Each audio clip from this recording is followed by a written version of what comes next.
আসন্ন ত্রয়োদশ জাতীয় সংসদ নির্বাচনে ঢাকা ৮ আসনের প্রার্থী ও ইনকিলাব মঞ্চের মুখপাত্র শরীফ ওসমান হাদীকে গুলি করেছে দুর্বৃত্তরা।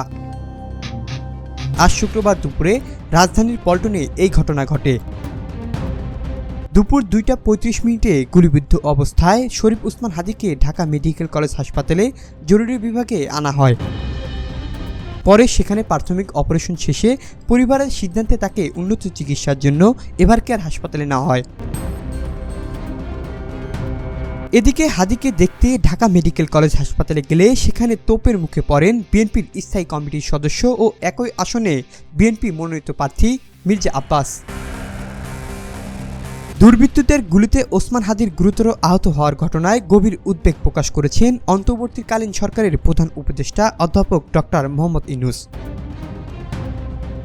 এ ঘটনায় প্রধান উপদেষ্টা আইন শৃঙ্খলা রক্ষাকারী বাহিনীকে দ্রুত ও ব্যাপক তদন্ত চালিয়ে হামলায় জড়িত সবাইকে শনাক্ত করে আইনের আওতায় আনার কঠোর নির্দেশ দিয়েছেন। Arifin moon, news desk, Asian television.